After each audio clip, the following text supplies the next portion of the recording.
حقیقت یہ ہے کہ اسلام نے عورت کے ان حقوق کو بیان کیا ہے جس کی طرف کسی کا دھیان نہیں ہے۔ باقی ادیان میں وہ حقوق عورت کے نہیں اٹھائے گئے جو اسلام نے اٹھائے۔ ہند کے اندر مشرکین عورتوں کو وراثت میں حق نہیں دیتے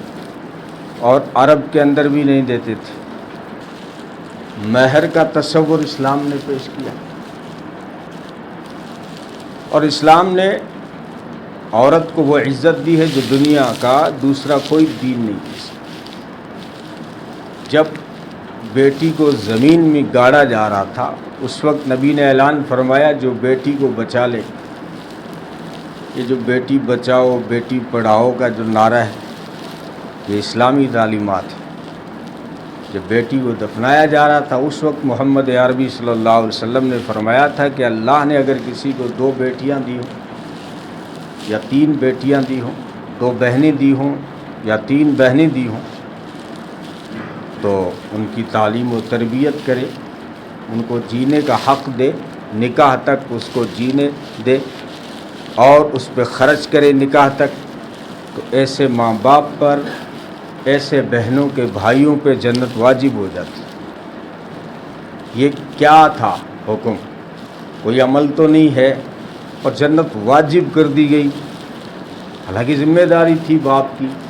صرف ذمہ داری نہیں، اسلام بیٹی کو بچا رہا تھا، بیٹی کو زمین میں گاڑا جا رہا تھا، اسلام نے آ کے بچایا، یہی بہن کو عزت دی۔ ورنہ عرب معاشرے میں بھائی اپنی بہن کو سجا کے چوراہے پہ کھڑی کرتا اور اس کی بولی لگتی، لے جاؤ، کون قیمت دے گا۔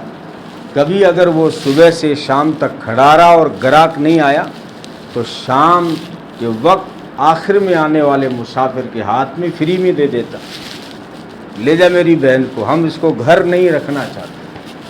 ہم نہیں چاہتے کہ ہمارا کوئی بہنوئی ہو۔ یہ ہوا عرب کے اندر، بیٹی کو باپ نے گاڑا، بلکہ ایسے باپ بھی درندے جنہوں نے 7 بیٹیوں کو گاڑ دیا، درندے تھے۔ تو تم پہ جنت واجب ہو جائے گی، بلکہ جنت تمہاری میری جنت کے سامنے ہوگی، اس طرح تمہاری جنت میری جنت سے ملی ہوئی ہوگی جس طرح یہ انگلیاں آپس میں ملی ہوئی۔ اب یہ بیٹی بچاؤ اور بیٹی پڑھاؤ، اور پڑھاؤ والا بھی نعرہ اسلامی تعلیمات ہے۔ جب آپ صلی اللہ علیہ وسلم ہجرت فرما کے مکہ سے مدینہ تشریف لائے تو ایک لڑکی اسلام میں داخل ہوئی جو حضرت سعد کی بیٹی، خود طبیبہ تھی، ڈاکٹر تھی، جن کا نام ہے حضرت رفیدہ اسلمیہ۔ تو آپ صلی اللہ علیہ وسلم نے تعارفی سوال کیا، کیونکہ جب وہ سب جو ہے خوشیاں منا رہی تھی اور کچھ گنگنا بھی رہی تھی عورتیں اس وقت، بچیاں چھوٹی چھوٹی، نبی نے فرمایا اس عورت کو ایک خیمہ بنا کے دو۔ مسجد نبوی کی تعمیر ہوئی، اس کے پہلو میں چبوترا بنا، دارالصفا، جو علم حاصل کرنے کا ایک اس وقت کی یونیورسٹی کہہ دیں، مدرسہ کہہ دیں، وہی تھا۔ اور تیسرا کام اور ہوا، مسجد نبوی کے سامنے خیمہ بنا چھپر کا اس لڑکی کے لیے جس کا نام رفیدہ تھا۔ نبی نے اپنے گھر کی عورتوں کو اور صحابہ کی بیویوں کو حکم دیا کہ یہ لڑکی جو جانتی ہے اس کا علم تم حاصل کرو اور سیکھو۔ بہت ساری مسلمان عورتوں نے، یہاں تک کہ حضرت عائشہ نے خود اس کے خیمے میں جا کر، حضرت عائشہ بعد میں آئی ہجرت کر کے، لیکن جب آئی ہیں تو ان کے خیمے جا کر جو ہے یہ فن جو طب کا تھا حاصل کیا ہے۔ ہم پڑھتے تو ہیں کہ خیبر کے موقع پہ عورتیں ساتھ میں تھیں، نبی پاک صلی اللہ علیہ وسلم کو آ کے خود عرض کرتی ہیں کہ ہم اللہ کے راستے میں جانا چاہتی ہیں۔ فرمایا تم کہاں جاؤ گی، تم پہ کوئی اللہ نے جہاد فرض نہیں کیا، وہاں تو تلوار کا کام ہے، مردوں کا کام ہے، تم کہاں جا رہی ہو؟ عرض کی اللہ کے رسول ہمیں بھی پتہ ہے، ہم تلوار اٹھا کے نہیں آئی ہیں، نشتر اٹھا کے آئی ہیں، زخمیوں کا علاج کریں گی، پیاسوں کو پانی پلائیں گی۔ اب آپ نے پڑھ لیا اور سرسری آگے نکل گئے۔ کیا بغیر سیکھے ان عورتوں نے نرسنگ سنبھال لی؟ کیا بغیر زخم پٹی سیکھے اندازے میں کر لی؟ کیا مریض کو مارنے والا کام کیا انہوں نے؟ نہیں، یہ وہ عورتیں تھیں جو رفیدہ سے سیکھ کے گئی۔ بیٹی پڑھاؤ بھی اسلام کا ہی نعرہ ہے، اور پھر بیٹی کو عزت کیا دی ہے۔ عیسائی لڑکی آتی ہے، عدی بن حاتم کی بہن، نبی نے نبوت والی چادر ان کے سر پہ ڈال دی۔ خود کی جب بہن آئی حلیمہ کی بیٹی، تو اپنی نبوت والی چادر اس کے قدموں میں بچھا دی۔ بوڑھی عورت آئی ہے، دودھ پلانے والی ماں حلیمہ، نبیذ تمر پلایا ہے، اس وقت کا جوس یہی تھا، کھجور سے بنتا تھا ٹھنڈا، وہ پلایا ہے اور ان کے قدموں بھی چادر بچھائی۔ یہ عزت دی ہے، اور ایسے حقوق اٹھائے ہیں کہ مہر کوئی نہیں دیتا تھا، یا شادی جو کرتے تھے تو مال کو دیکھ کر عورت سے شادی کر لی جاتی تھی، اور غریب سے شادی نہیں ہو پاتی تھی۔ نبی پاک صلی اللہ علیہ وسلم نے جو معیار اسلامی قائم کیا وہ یہ تھا، فرمایا دنیا مال دیکھتی ہے، حسن دیکھتی ہے، بڑا گھرانہ دیکھتی ہے، لیکن اے ابو ہریرہ، میری وصیت ہے تمہیں کہ تم لڑکی کے انتخاب کرتے وقت سب سے پہلے دین دیکھنا، دین دیکھنا تم۔ یہ بھی اسی عزت میں آتا ہے، اور پھر اسی تعلیمات کا اثر تھا کہ حضرت عمر رضی اللہ تعالیٰ عنہ گشت فرما رہے ہیں، اور ماں بیٹی گھر میں کوئی بحث مکالمہ کر رہی ہے۔ ماں نے کہا بیٹا دودھ میں پانی ملا لے، بیچنا ہے پیسے زیادہ ملیں گے۔ وہ بیٹی بھی اسلامی تعلیمات سے متاثر تھی، کہنے لگی امی جان میں نے سنا ہے حضرت عمر بن خطاب کا حکم ہے دودھ میں پانی نہیں ملانا چاہیے۔ مجھے ایک یو پی کے سفیر ملے تھے کچھ سال پہلے، وہ کہہ رہے تھے ہمارے یو پی میں دودھ میں پانی نہیں ملایا جاتا۔ مجھے بڑا تعجب ہوا، کیونکہ راجستھان میں اچھے خاصے دیندار گھرانوں میں اصلی دودھ مل جائے نا تو سورج ادھر سے نکلے گا۔ دودھ اصلی ملنا مہابھارت ہو گیا۔ 1% لوگ ہیں ابھی بھی بیچارے، ان کا نہیں کہتا، ہو سکتا ہے کوئی آپ میں سے ہو اصلی دودھ دینے والے، آپ کو نہیں کہہ رہا۔ اکثریت یہی ہے، قسمیں کھا لیں گے، پہلے دن بہت اچھی کوالٹی دے دیں گے، دوسرے تیسرے دن جا کے لیبورٹری کراؤ تو پانی ڈال کے دیں گے۔ تو انہوں نے کہا کہ ہمارے یو پی میں پانی نہیں ملایا جاتا۔ مجھے بڑا تعجب ہوا، یار وہ بھی یو پی جیسے اسٹیٹ، دودھ میں پانی نہیں ملایا جاتا۔ میں نے جب زیادہ تعجب کیا تو میرا چہرہ دیکھ کے انہوں نے کہا کہ ہمارے یہاں دودھ میں پانی تو نہیں ملایا جاتا، لیکن پانی میں تھوڑا سا دودھ ڈال کے بیچ دیتے۔ یہ ہمارا تو یاد۔ تو وہ بیٹی کہنے لگی امی جان دودھ میں پانی نہیں ملانا چاہیے، امیر المومنین حضرت عمر بن خطاب نے منع کیا ہے۔ ماں لالچی تھی، کہنے لگی اب بیٹی عمر کون سے دیکھ رہے ہیں یہاں، وہ تو اپنے گھر پہ ہوں گے، ملا لے، اپنے ماں بیٹی دو ہی ہیں، پیسے زیادہ ملیں گے۔ تو بیٹی نے جو جواب دیا، وہ حضرت عمر سن رہے تھے، پیچھے گشت کر رہے تھے، کہنے لگے امی جان عمر تو نہیں دیکھ رہے ہیں، لیکن عمر کا خدا تو دیکھ رہا ہے، اس سے کیسے ہم بچ سکتے ہیں۔ وہ جب زلیخا نے ڈورے ڈالے نا حضرت یوسف علیہ السلام کے، تو گھر میں ایک بت رکھا ہوا تھا، تو زلیخا نے اس کے اوپر کپڑا ڈال دیا۔ تو حضرت یوسف نے پوچھا یہ کیا کر رہی ہو؟ کام کچھ غلط کرنے جا رہے ہیں، اور یہ میرا معبود ہے، اس سے شرم آ رہی ہے۔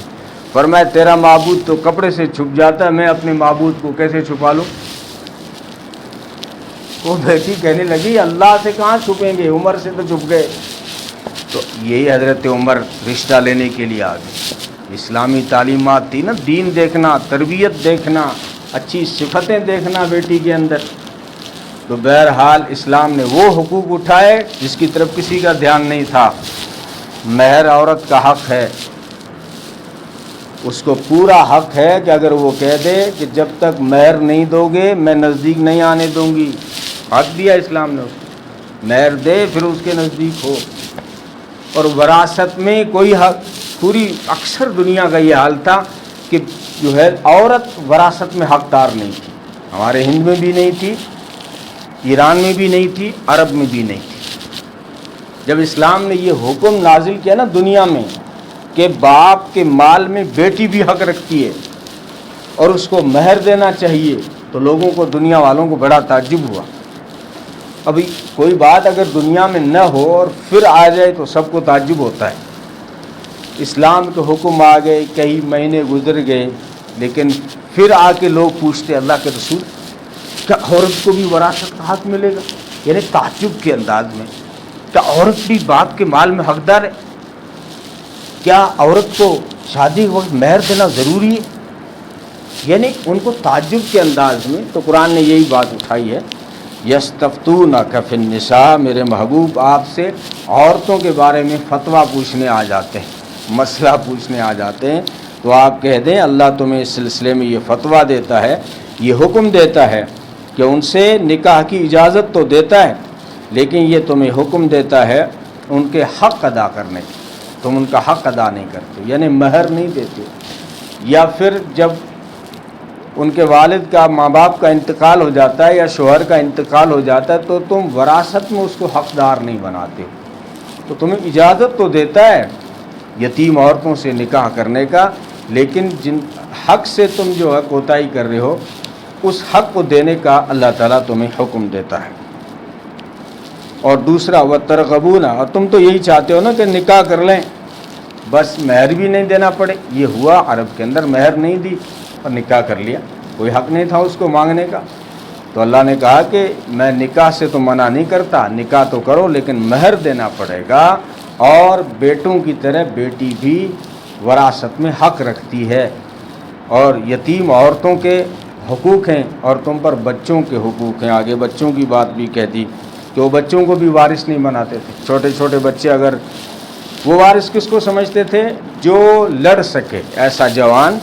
جو جہاد میں لڑ سکے وہی اپنے باپ کا وارث بن سکتا ہے، اگر چھوٹے بچے ہوتے تھے تو وہ کہتے تھے باپ کا مال ان کو نہیں ملے گا،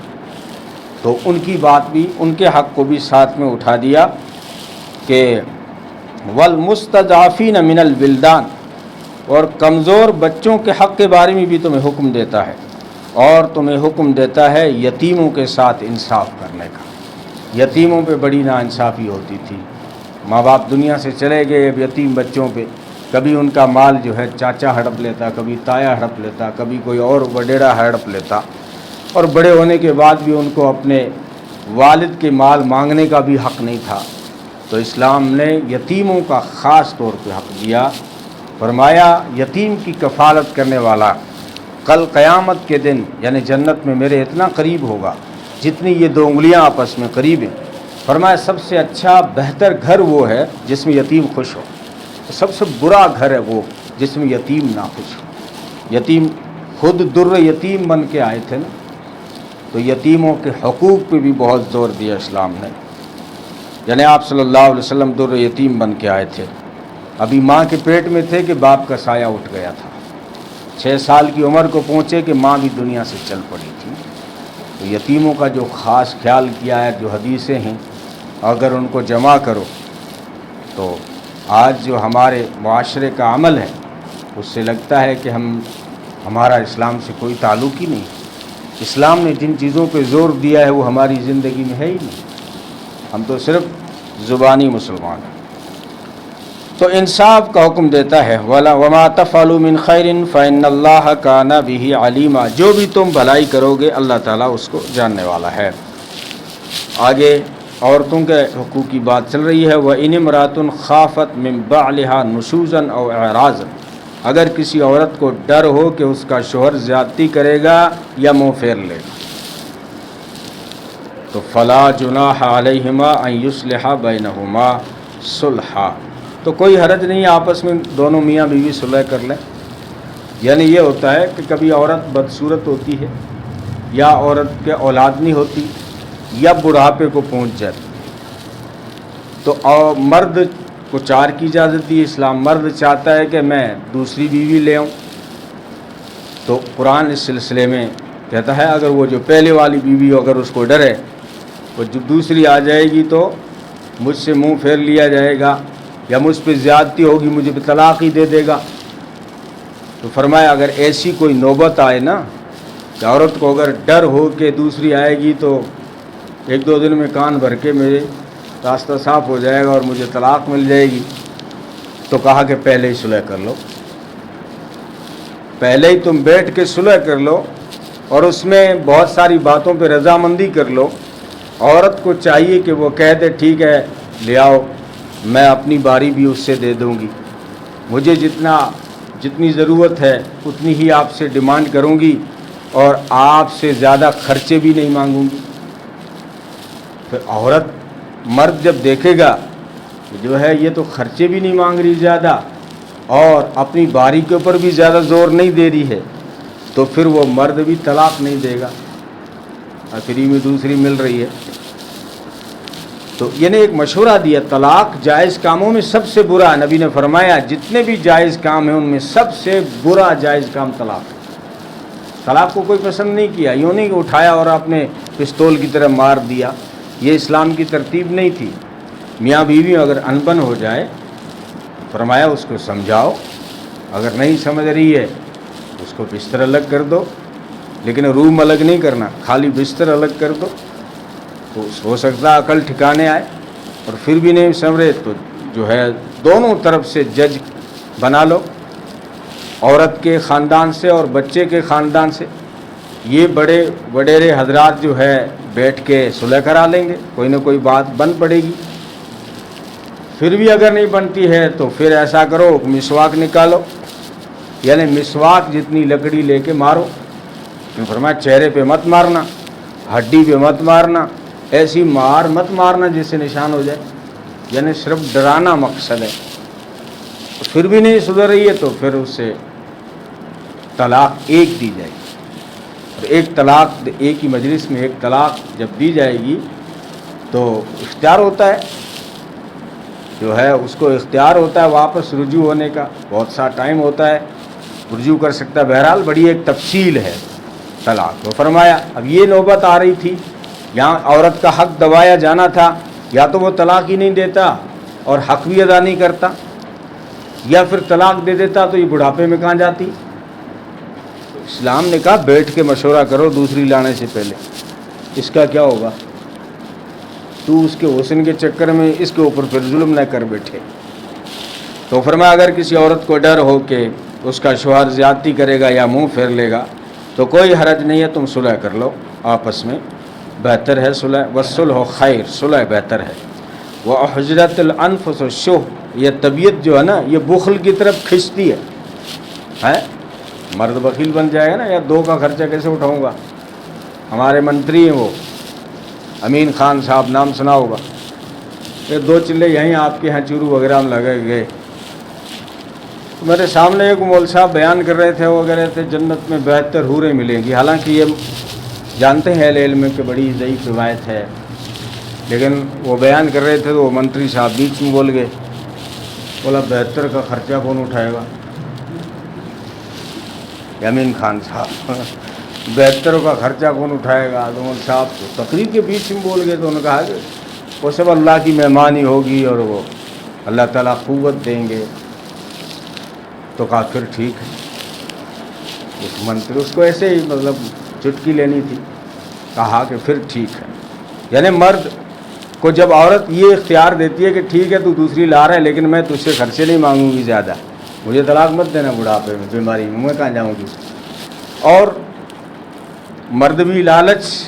انسان لالچی ہوتا ہے، فرمایا طبیعتیں جو ہیں لالچ کی طرف اور بخل کی طرف کھنچتی ہیں، فرمایا ہو سکتا ہے صلح بیٹھ جائے گی اور صلح بہتر ہے۔ اگر تم نیکی کرو گے اور تقوی اختیار کرو گے نا تو اللہ تعالیٰ تمہارے کاموں سے اچھی طرح باخبر ہے، یعنی اگر تم نیکی کرو گے اور برابری کے ساتھ میں نبھاؤ گے، اس کے اوپر بھی سلوک حسن سلوک کرو گے، احسان کرو گے اور اللہ سے ڈرو گے تو انصاف پہ چلو گے تو اللہ تعالیٰ خبر رکھنے والا ہے۔ وَلَن تَسْتَطِيعُوا أَن تَعْدِلُوا بَيْنَ النِّسَاءِ وَلَوْ حَرَصْتُمْ فَلَا تَمِيلُوا كُلَّ الْمَيْلِ، یہ بات اللہ کو پتہ ہے کہ محبت جو ہے برابر نہیں ہو سکتی دونوں کے ساتھ، کیونکہ دوسری لا رہا ہے کسی مقصد سے ہی ہے، یا تو کالی کلوٹی ہے، بیمار ہے، یا اولاد نہیں ہے، یا بوڑھی ہو گئی ہے، تو اب جو دوسری آ رہی ہے تو ہو سکتا ہے وہ خوبصورت انتخاب کر کے لا رہا ہے اور اس کے مقابلے میں وہ جوان ہوگی، تو محبت میں اللہ کو پتہ تھا کہ مرد برابر نہیں رکھ سکتا، تو فرمایا کہ تم اس کی طاقت نہیں رکھتے، اگر تم طاقت نہیں رکھتے ہو نا عورتوں کے بیچ میں انصاف کرنے کی، اور اگر تم چاہو تب بھی نہیں رکھ سکتے، یہ بات بھی کہتی، کیوں؟ محبت تمہارے اختیار میں ہے ہی نہیں، محبت انسان کے اختیار میں نہیں ہے، کہاں کدھر ہو کتنی ہوگی، تو تمہارے جو اختیار میں ہے اس کا تمہیں حکم دیا جا رہا ہے۔ کیا ہے اختیار میں حکم؟ عدل و انصاف کرنے کا۔ اگرچہ وہاں صلح میں وہ بیچاری یوں کہہ رہی ہے کہ میں خرچے نہیں مانگوں گی، لیکن اب مرد سے قرآن یوں مخاطب ہے کہ تم انصاف کا پہلو مت چھوڑنا، عدل و انصاف کے ساتھ ہی دونوں کے ساتھ۔ اگرچہ محبت کے میدان میں تمہاری پکڑ نہیں ہوگی، لیکن اگر تم نے چیزیں لانے میں فرق کیا، اس کو دوسری دلا رہے ہیں، اس کو دوسری دلا رہے ہیں، اس کو سستا کپڑا دلا رہے ہیں، اس سے مہنگا دلا رہے ہیں، اس کے یہاں کھچڑی بنی ہوئی ہے، اس کے یہاں بریانی بنی ہوئی ہے، یہ فرق نہیں ہونا چاہیے۔ مولانا تھانوی رحمۃ اللہ علیہ نے فرمایا اسلام نے 4 کی اجازت تو دی ہے، لیکن اگر کوئی مجبوری نہ ہو تو میں تمہیں رائے دیتا ہوں کہ 1 پہ ہی گزارا کر لینا۔ میں نے 2 کی تھی، مجھے پتہ ہے، مولانا تھانوی کہہ رہے تو مولانا تھانوی کی اولاد نہیں تھی، دوسرا نکاح کیا اور دوسری سے بھی نہیں ہوا، اللہ تعالیٰ کی مرضی۔ یہ عجیب اتفاق ہے کہ انہوں نے دنیا والوں کو بتایا ہے کہ اگر کسی کی اولاد نہ ہو نا تو یہ نسخہ اپناؤ۔ جو نسخے دنیا کو بتاتے تھے اللہ نے ان کو خود کو اولاد نہیں دی۔ یہ اپنے علی حجویری جو داتا لوگ کہتے ہیں، وہ بمبئی کے سمندر کے بیچ میں جو علی حجویری کی جو درگاہ ہے، لوگ ان کی درگاہ پہ بیٹا مانگنے جاتے ہیں، اور ہسٹری یہ ہے کہ ان کے خود کے اولاد نہیں تھی، اللہ کی مرضی۔ تو مولانا تھانوی نے 2 بیویاں رکھی تھی، کہتے ہیں میں پوری کوشش کرتا تھا، وہ اللہ کی ولی تھی، پوری کوشش کرتا تھا کہ کوئی شکوہ نہ برابری کروں، کھیت جاتا تھا تو 2 متیرے اٹھا کے لاتا تھا، ایک اس کے کمرے میں دیتا تھا، ایک اس کے میں دیتا تھا، اور پھر بھی کبھی کبھی مجھے سننے کو مل جاتا تھا ایک دوسری جو ہے مجھے تانے کوستی تھی، کہتی تھی تم ان کو بڑا دیا، مجھے چھوٹا لا کے دیا۔ تو پھر میں نے کہا یار اس کا بھی کوئی حل نکالنا پڑے گا۔ پھر میں جب ہی کھیت گیا نا تو اگر میں 1 متیرا اٹھا کے لایا یا 2 لے آیا تو پہلے تو اس کو کاٹا اور پھر جو دیا تو کاٹ کے دیا تو کہنے لگی اس کو بڑی بھیجتا ہے، مجھے چھوٹا حصہ مجھے بھیجتا ہے۔ اور پہلے اتفاق نے ایسا ہو گیا کہ پہلے دن جب 2 متیرے لائے تو ایک اس کمرے میں پہنچا دیے، ایک اس کمرے میں، دونوں نے پھوڑے، ایک کا لال نکلا دوسرے کا سفید۔ سفید والی نے بولا اچھا اس کو لال لال بھیجتا ہے، تو کاٹ کے دیا، پھر بھی شکایت آ گئی۔ تو اس موقع پہ اپنے شاگردوں سے کہا تھا اسلام 4 کی اجازت تو دیتا ہے، لیکن اگر کوئی بڑی مجبوری نہ ہونا تو 1 سے ہی چلا لینا، یہ پیر کی رائے ہے، وہ حکیم الامت تھے۔ بہرحال عورتوں کے فرمایا محبت میں پکڑ نہیں ہوگی۔ حضرت امی عائشہ رضی اللہ تعالیٰ کی طرف میلان زیادہ تھا، لیکن عصر کے بعد سب کے گھر میں جاتے تھے، کیا نہیں ہے، کیا چیز نہیں ہے، اور باری تھی، آج اس کے گھر رہنا ہے، آج اس کے گھر رہنا، یہ فکس تھا نبی کی زندگی میں۔ اگر کبھی کسی مجبوری یا بیماری کی وجہ سے نبی کا دل چاہنا کہ آج میں عائشہ کے گھر رہوں یا حفصہ کے گھر رہوں یا زینب کے گھر رہوں، تو دوسری ساری عورتوں سے یا جس کی باری ہوتی تھی اس سے ضرور پوچھا جاتا تھا۔ تو انصاف اور عدل کا اسلام حکم دیتا ہے۔ اس صورت کا نام ہی سورہ نساء ہے، قرآن میں مردوں کے نام کی کوئی صورت نہیں ہے، یعنی مردوں کے اسپیشل حقوق بیان کیے گئے۔ تو پھر کیسے جو ہے اسلام پہ کوئی سوال کر بیٹھے گا کہ عورتوں کے حقوق نہیں بتاتا؟ قرآن میں ایک پوری سورت اتاری ہے جس کا نام سورہ نساء ہے، عورتوں کے حقوق ہیں اس میں۔ اور کسی نے حضرت مریم پہ جب الزام لگانے کی کوشش کی یہودیوں نے، تو قرآن میں ایک پوری سورت اتاری جس کا نام سورہ مریم ہے۔ تو بہرحال یہ عورتوں کے حقوق ہیں۔ فَإِنَّ اللَّهَ كَانَ غَفُورًا رَحِيمًا، اگر پہلے اس طرح ہو گیا ہو، یعنی فرمایا فَلَا تَمِيلُ كُلَّ الْمَيْلِ، محبت میں پکڑ تو نہیں ہوگی لیکن فَلَا تَمِيلُ كُلَّ الْمَيْلِ، پورا ایک طرف مت جھک جانا کہ فَتَذَرُوهَا كَالْمُعَلَّقَةِ، کہ اس کو چھوڑ دو لٹکی ہوئی، یا تو آپ نے طلاق دی کسی اور شوہر کے یہاں چلی جاتی اور نہیں آپ سنبھال رہے ہیں، تو فرمایا اس کو لٹکی ہوئی مت چھوڑنا، اگرچہ محبت میں پکڑ نہیں ہو رہی ہے لیکن انصاف کرنے میں اس کو لٹکی ہوئی مت چھوڑنا۔ وَإِن تُصْلِحُوا وَتَتَّقُوا فَإِنَّ اللَّهَ كَانَ غَفُورًا رَحِيمًا، اگر تم صلح کر لو اور تقوی اختیار کرو تو بے شک اللہ تعالیٰ معاف کرنے والا رحم کرنے والا ہے۔ وَإِن يَتَفَرَّقَا يُغْنِ اللَّهُ كُلًّا مِّن سَعَتِهِ، اگر میاں بیوی دونوں جدا ہو جائے، یا عورت خلا مانگے گی یا مرد طلاق دے گا۔ یہ بھی آج کل اشکال ہوتا ہے کہ اسلام نے مردوں کو طلاق کا حق دیا، عورت کو نہیں دیا۔ یہ غلط بات ہے، مرد کو بھی حق دیا ہے، عورت کو بھی حق دیا ہے، لیکن نام تھوڑے الگ ہیں۔ جو مرد کو دینے کا حق دیا اسے طلاق کہتے ہیں، جو عورت کو دینے کا حق دیا اسے خلا کہتے ہیں۔ ہم تو انڈیا میں رہتے ہیں نا، کیونکہ یہاں تو عورت عدالت میں جا کے طلاق دے لیتی، لیکن اسلام میں یہ چیزیں پہلے سے دونوں موجود تھی، نام کا فرق تھا۔ عورت خلا لے سکتی ہے، اور اسلام نے کہا تجھے کورٹ جانے کی بھی ضرورت نہیں ہے، خلا اپنے گھر کے وڈیروں سے مشورہ کر کے خلا لے لے، تو یہ اسلام اجازت دیتا ہے اس کی۔ بہرحال وَكَانَ اللَّهُ وَاسِعًا حَكِيمًا، اللہ تعالیٰ وسعت والا، حکمت والا ہے۔ میاں بیوی دونوں جدا ہو جائیں گے نا، بھوک نہیں مریں گے، فرمایا میں بہت حکمتوں والا ہوں، بہت وسیع ہے میری حکومت، میں جو ہے دونوں کے راستے کھول دوں گا، وہ تو مجبوری میں اگر تم جدا ہونا پڑ جائے تو۔ وَلِلَّهِ مَا فِي السَّمَاوَاتِ وَمَا فِي الْأَرْضِ، جو کچھ آسمانوں میں ہے اور زمین میں سب اللہ کا ہے۔ وَلَقَدْ وَصَّيْنَا الَّذِينَ أُوتُوا الْكِتَابَ مِنْ قَبْلِكُمْ، یہ حکم جو تمہیں دیے جا رہے ہیں یہ صرف تمہیں نہیں ہے، فرمایا تم سے پہلے ہم نے اہل کتاب یعنی یہودیوں کو، بنی اسرائیل کو بھی یہ حکم دیے تھے، اگرچہ انہوں نے نہیں مانے۔ وَإِيَّاكُمْ، اور تمہیں بھی حکم دیتے ہیں، أَنِ اتَّقُوا اللَّهَ، کہ اللہ سے ڈرو، وَإِن تَكْفُرُوا فَإِنَّ لِلَّهِ مَا فِي السَّمَاوَاتِ وَمَا فِي الْأَرْضِ، اگر تم انکار کر دو گے تو بھی سن لو، جو کچھ زمین و آسمان میں ہے وہ اللہ کا ہے۔ یعنی اگر تم نیکی نہیں کرو گے، ان احکام پہ نہیں چلو گے، میری نہیں مانو گے، میری خدائی میں کوئی فرق پڑنے والا نہیں، پہلے سے میرا ہی ہے سب کچھ، جو کچھ آسمانوں میں زمین میں میرا ہے، میں کسی کی نیکی سے بڑا نہیں خدا بنتا، تم سارے کافر ہو جاؤ میری خدائی میں کوئی فرق نہیں پڑتا۔ وَلِلَّهِ مَا فِي السَّمَاوَاتِ وَالْأَرْضِ، یہ اوپر بھی آیا تھا لیکن اوپر والے کا مطلب اور تھا، اس نیچے والے کا مطلب اور ہے، ایک اور نیچے آئے گا۔ وَكَانَ اللَّهُ غَنِيًّا حَمِيدًا، اللہ تعالیٰ بے نیاز ہے اور تعریف کے لائق ہے، حمد کے لائق ہے۔ یعنی اگر تم سب منکر ہو جاؤ، مجھے کسی کی نیکی کی تمہاری کی کوئی پرواہ نہیں ہے، میری تو اگر تم سارے کافر ہو تب بھی میری تعریفیں ہیں، میری کوئی اس میں برائی نہیں ہے، میرا کوئی نقصان نہیں ہے، تم نہیں مانو گے تو تمہارا ہی نقصان ہے۔ اور وَلِلَّهِ مَا فِي السَّمَاوَاتِ وَمَا فِي الْأَرْضِ وَكَفَىٰ بِاللَّهِ وَكِيلًا، اب یہ جملہ تو وہی آیا جو تیسری بار آ رہا ہے، جو کچھ آسمانوں میں زمین میں اللہ کا، لیکن یہاں مطلب اور ہے۔ فرمایا اگر تم نیکی کرو گے نا تو پھر جو کچھ آسمانوں میں زمین میں میرا ہے، یعنی یہاں بھی بہت دوں گا وہاں بھی بہت دوں گا، یہ مطلب ہے یہاں تو تینوں جگہ مطلب بدل گئے۔ وَكَفَىٰ بِاللَّهِ وَكِيلًا، اور اللہ کافی ہے اور کارساز یعنی کام بنانے والا ہے۔ یشاء یذھبکم ایھا الناس ویاتی بآخرین، اور پھر دھمکی دے رہا ہے کہ اگر وہ چاہتا نا اے لوگو تمہاری جگہ دوسرے لے آتا،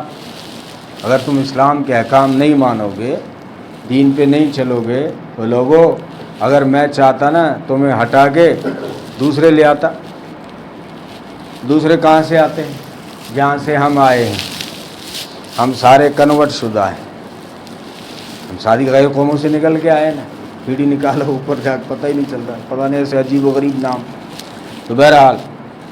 وَكَانَ اللَّهُ عَلَىٰ ذَٰلِكَ قَدِيرًا، اللہ تعالیٰ اس بات پہ قادر ہے، وہ چاہے تو ابھی کر دے، لیکن وہ بڑا مہربان ہے، اس نے کیا نہیں ایسا۔ مَنْ كَانَ يُرِيدُ ثَوَابَ الدُّنْيَا فَعِندَ اللَّهِ ثَوَابُ الدُّنْيَا وَالْآخِرَةِ وَكَانَ اللَّهُ سَمِيعًا بَصِيرًا، جو صرف دنیا چاہتا ہے نا تو انہیں پتہ ہونا چاہیے اللہ کے پاس دنیا اور آخرت دونوں بھی ہے، تو نیت چھوٹی کیوں کر رہا ہے؟ صرف دنیا کا ہی کیوں سوچ رہا ہے؟ آخرت کا بھی سوچ۔ اللہ، یہ تو نادانی ہے کہ صرف دنیا کی بھلائی کو سوچا جائے، دنیا بہت مختصر ہے، اصل آخرت ہے۔ تو فرمایا اگر آخرت اگر تو لیتا تو دنیا کا کوئی نقصان نہیں ہو جاتا، اس کے پاس دنیا اور آخرت دونوں کی بھلائیاں ہیں، تو دونوں کی نیت کر اور دونوں کی بھلائیاں سمیٹ۔ یا ایھا الذین، اچھا وقت زیادہ ہو گیا، اللہ تعالیٰ عمل کی توفیق عطا فرمائے۔